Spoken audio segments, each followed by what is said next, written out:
Thanks, Freak. Cloud9 definitely looks poised here to take this this series in 3 games.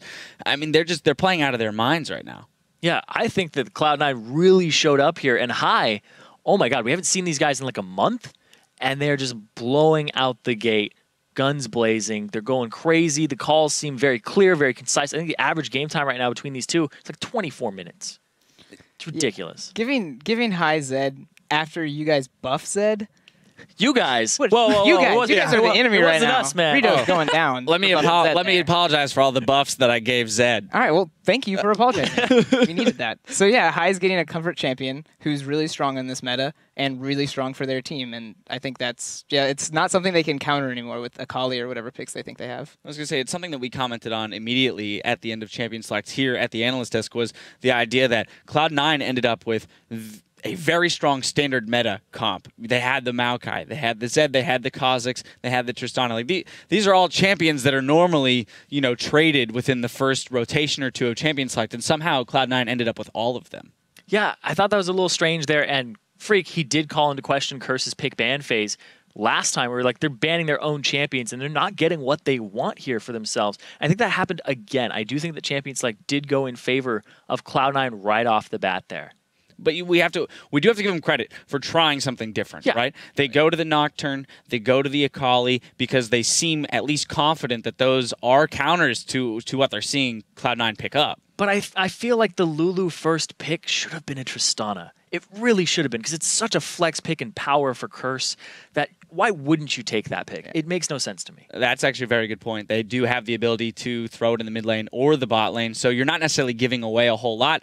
And it's just, I mean, we've seen that champion be so successful throughout the playoffs.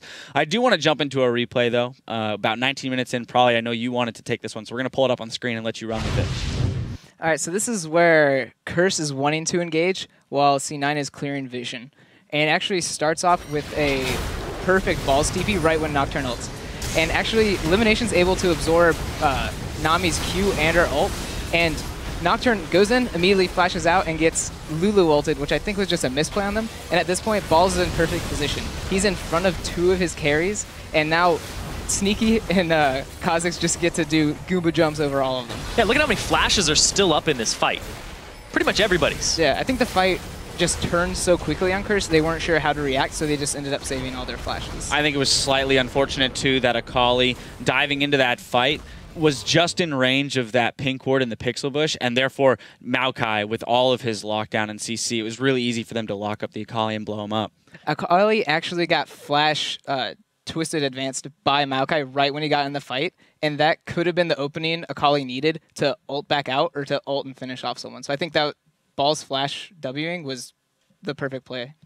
And this is just the team fight prowess that Cloud9 has. We've seen it, for seasons now, that it doesn't really seem to matter how the fight gets initiated. Yeah. They're comfortable in it. And I definitely feel like they're trying to beat Curse at their own game, like we heard them say at the desk, because, I mean, Cloud9 at their own game, Curses, what ended up happening there, and last game, we see some miscommunication. Quas with the TP in, Quas this game, using his ultimate on Dominate, who flashes out instead of Voyboy, who's right in the thick of the fight and needed that ultimate to survive and possibly get another reset and more damage output. I want to look at another example of that teamfight prowess that Cloud9 has, because it was another instance where Curse thought maybe they could capitalize on something. We're going to go 21 minutes into the game in the top lane.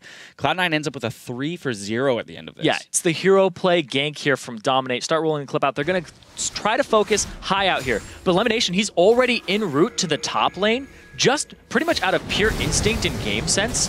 And they go on High. They get the knockup. He flashes away. He uses Shadow to get away. But then right here, Elimination, he finally closes that distance. Stand behind me as soon as the Nocturne tries to finish him off. He gets the ultimate and then Unbreakable. And there's no more damage output that you can deal to him. It's so difficult in that situation. High got so many heals as well. It is amazing that High lived through that. He was at a sliver of health for quite a while in that fight. I think the best part was High was at a sliver, and right after they killed the Nocturne, he stayed in. He knew that he would survive on Zed and was like, I can do more damage. I don't need to back out right now, guys. So he just kept running forward. If that was me, I got to kill a Nocturne. I'm running, boy. Peace out, boys. You kill the melee, and then Unbreakable comes up, and he soaks all of the ranged for you. So there's nothing they could have done there to kill High. All right. we're going back to a third game now. Curse, you know, they are up against the ropes here. They're grasping at straws. What's the one that they can grab that's going to bring it back for them? The fact that they're on red side, I believe, this game, they probably aren't going to get that Tristana, which I thought would have been the saving grace for them in game 2. I think they have to just hash out their picks and bans better and then get an early game lead, get dominate on something that's aggressive, because I think he has one of the records for most first bloods on him in terms of assisting him and actually being the first blood killer. But on something like Nocturne, you sit around forever, wait to 6. He didn't get his first ultimate off until, I believe, level 8. He didn't do anything up until that point. I would definitely expect to see that Zed ban come through this time. You got to put High onto something that he's a little bit less comfortable on. But we've got to take a quick break, and then we'll come back and we'll see if Cloud9 can lock up this semifinal series in Game 3 versus Curse. Don't go anywhere. We've got plenty of more playoff action coming your way.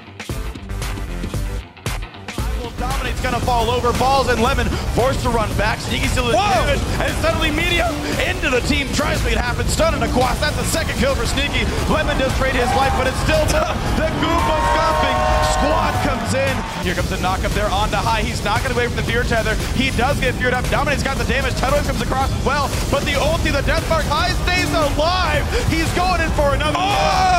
Two so far, and here comes the battle. Dominate the front line. There comes the Kali as well. Exhaust are on. And it's going to be a 2 for 0 so far. C9 still chasing on in. Cop's trying to kite away, but he's going to fall as well.